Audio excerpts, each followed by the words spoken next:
Hello everyone, welcome to After School Cafe. I'm Chris, at your service.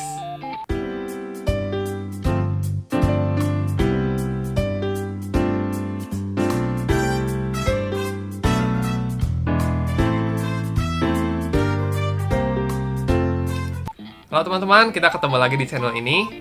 Jadi belakangan aku memang lagi sibuk banget soal kerja atau kuliah juga. Jadi memang belakangan aku udah jarang banget upload video di channel ini. Tapi DM Instagram itu nggak berhenti-berhenti, tetap masuk terus dan cukup banyak dari teman-teman yang nanyain, terutama tentang S2 Anti-Aging Udayana. Jadi aku memutuskan hari ini aku mau bikin video membahas tentang beberapa pertanyaan-pertanyaan yang paling sering ditanyain, atau FAQ, Frequently Asked Questions, mengenai S2 Anti-Aging Medicine Udayana. Pertama-tama, video ini nggak bermaksud untuk promosi, hanya untuk membantu menjawab beberapa pertanyaan-pertanyaan yang sering ditanyain sama teman-teman. Jadinya, kalau misalnya lain kali ada teman-teman yang pengen tahu lebih lanjut tentang ini, bisa lanjut nonton di video ini aja, oke? Check this out.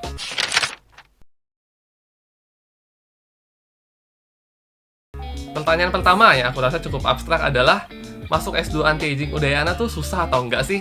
Susah atau enggak itu tergantung masing-masing dari kita. Tapi kalau jawabanku pribadi sih, di dunia ini nggak ada yang gampang ya. Semuanya perlu usaha, perlu perjuangan, perlu persiapan yang matang juga. Nah, tapi kalau misalnya mau dibilang susah, ya nggak sesusah itu juga gitu. Asalkan teman-teman mau belajar, mau berusaha, cari tahu tips and triknya, aku yakin teman-teman kalau melakukan yang terbaik, harusnya bisa kok.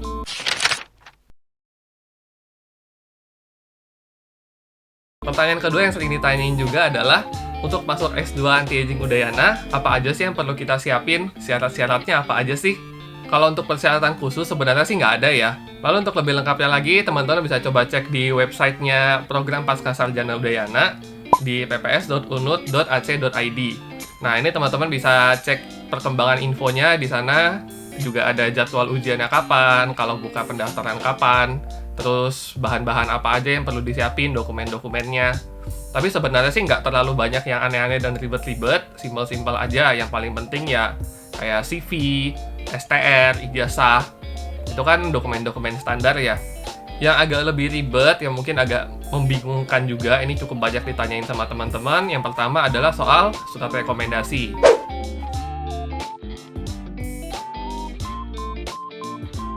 Kurang lebih kalau misalnya kita interpretasi ya, coba asumsi artinya gimana, itu maksudnya kalau misalnya kita mau masuk anti-aging medicine, mau masuk AM, berarti kita bisa minta rekomendasi antara dari senior kita yang udah lulus dari AM, atau misalnya dari dokter-dokter spesialis atau profesor-profesor yang menggeluti bidang yang kurang lebih berhubungan dengan anti-aging medicine. Misalnya dari profesor atau dokter andrologi atau obgyn, atau ya profesor-profesor lain gitu, teman-teman bisa coba minta kalau ada kenalan. Lalu persyaratan kedua yang juga cukup sering ditanya teman-teman adalah soal ajuan penelitian.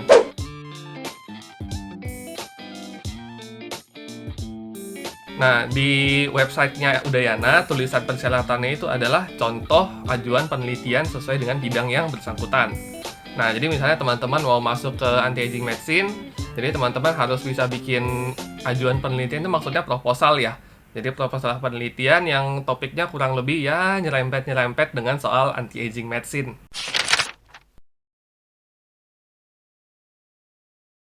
Kita lanjut ke pertanyaan berikutnya, yaitu soal ujian masuk. Nah, di sini karena menyangkut ujian dan soal-soalnya aku nggak bisa terlalu banyak kasih tahu ya. Tapi yang pasti ini memang ujiannya ada 4 hal yang diujiankan, 4 topik. Yang pertama adalah tes kemampuan bahasa Inggris atau TKBI ya istilahnya. Nah, ini nanti kurang lebih kayak teman-teman kalau ujian TOEFL atau IELTS reading. Jadi nanti dikasih kayak passage, kasih bacaan, terus di bawahnya ada beberapa pertanyaan yang berhubungan dengan bacaan itu. Nah, terus tes yang kedua adalah tes kemampuan dasar atau ya tes kemampuan dasar lah. Nah, ini tergantung bidang yang teman-teman mau masukin. Jadi kalau misalnya teman-teman mau masuk ke S2 Anti-Aging Udayana, jadi bahan-bahan yang dipelajari untuk TKD ini, tes kemampuan dasar, itu ya teori-teori anti-aging. Tapi karena kita kan hitungannya belum masuk, jadinya teori yang dipelajari juga cuma yang dasar-dasar aja. Kalau bahannya teman-teman mau belajar dari mana, saranku sih teman-teman bisa coba cari bukunya Prof. Wimpy. Judul bukunya ini Anti-Aging Medicine Tetap Muda dan Sehat. Nah, teman-teman bisa coba baca bukunya, nanti ya bisa belajar dari situ deh. Lalu ujian yang ketiga adalah tes potensi akademik atau TPA. Nah, TPA ini kurang lebih sifatnya kayak tes logika kali ya, kayak tes IQ gitu. Jadinya kita diminta untuk menjawab kayak barisan bilangan atau soal bahasa, lawan kata. Jadi kurang lebih kayak ya tes logika atau tes IQ deh. Nah, kalau yang ini memang agak bingung juga mau belajar dari mana. Jadi ya teman-teman mungkin kalau lihat-lihat di toko buku kayak ada tes buku-buku untuk tips and trick TPA atau soal-soal latihan TPA gitu, bisa mungkin coba belajar dari situ. Lalu ujian yang keempat adalah ujian interview. Nah, ujian interview wawancara ya teman-teman bisa kira-kira apa aja yang ditanyain. Ya paling agak dasar-dasar aja sih, kenapa teman-teman memilih untuk masuk S2 Anti-Aging Medicine Udayana, atau taunya dari mana, udah pernah ikut acara apa aja. Jadi persiapan teman-teman yang paling latihan untuk interview sama ya menerka aja kira-kira pertanyaan apa yang ditanyain sama pengujinya.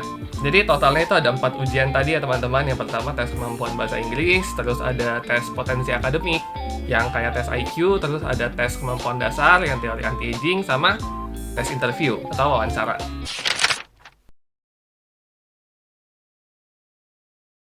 Lalu pertanyaan yang cukup sering ditanyain juga adalah apa aja sih yang kita pelajarin di S2 Anti-Aging Udayana?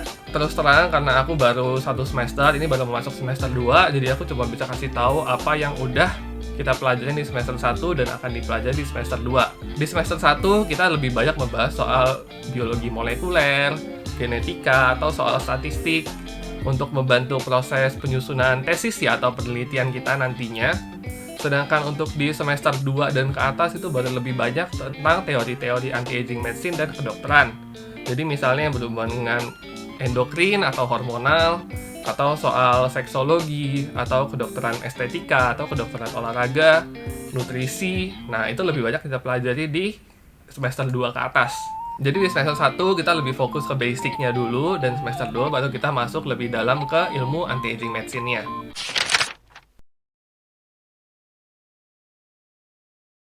FAQ nomor 5 yang sering ditanyain juga dan lumayan sering jadi misconception atau salah pengertian di antara kita juga adalah apakah anti-aging medicine ini sama dengan kedokteran estetika atau kosmetologi. Nah, jadi sebenarnya anti-aging medicine ini dengan kosmetologi berbeda ya teman-teman. Jadi kosmetologi atau kedokteran kecantikan, kedokteran estetika itu merupakan bagian dari anti-aging medicine. Karena yang memang ya penampilan kita menghindari keriput dan keluhan-keluhan lain yang berhubungan dengan proses penuaan itu merupakan bagian dari anti-aging medicine atau kedokteran anti penuaan.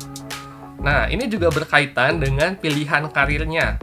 Banyak juga teman-teman yang nanyain, Dok, apakah kalau misalnya kita masuk anti-aging medicine, berarti kita cuma bisa kerja sebagai dokter estetik? Atau dokter kecantikan ya? Itu sangat enggak, pilihan karirnya ada sangat banyak banget sebenarnya. Jadi kalau misalnya teman-teman nanti masuk di anti-aging medicine, yang kita pelajari itu juga nggak cuma kedokteran estetika, tapi banyak banget. Jadi pilihan karirnya, selain kalau misalnya teman-teman mau jadi dokter estetik bisa, mau jadi klinisi di bidang lain, misalnya di bidang hormon terapi ya, atau misalnya teman-teman mau jadi sexual consultant atau konsultan yang berhubungan dengan penyakit-penyakit seksual atau keluhan-keluhan seksual, misalnya disfungsi ereksi. Nah, itu bisa banget juga. Kalau misalnya teman-teman mau fokus ke bidang nutrisi atau gizi, itu juga sangat bisa. Nah, lalu ini juga karena sifatnya master, teman-teman kalau mau jadi dosen atau kalau mau jadi researcher atau peneliti itu juga sangat bisa banget. Jadi pilihan karirnya hampir nggak terbatas, jadinya nggak tercakup hanya di kedokteran estetik aja.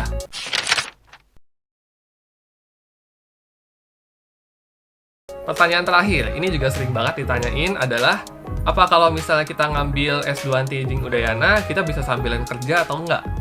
Bisa banget, karena memang jadwalnya itu hanya dalam 1 bulan, itu kita ada 1 minggu untuk kuliah. Jadi masih ada sisa 3 minggu kosong, itu teman-teman bisa melakukan aktivitas yang lain di luar jam kuliah. Dan kalaupun misalnya kita kuliah, itu juga biasanya kan pagi dari sekitar jam 8 sampai sekitar jam 4. Ya kalau misalnya teman-teman ada praktek atau ada apa, ya bisa dilakukan setelah jam 4 itu juga nggak apa-apa kok. Jadi kalau mau sambil kerja sambil kuliah, sangat bisa banget. Cuma ya teman-teman memang harus pintar-pintar aja bagi waktu dan tenaganya.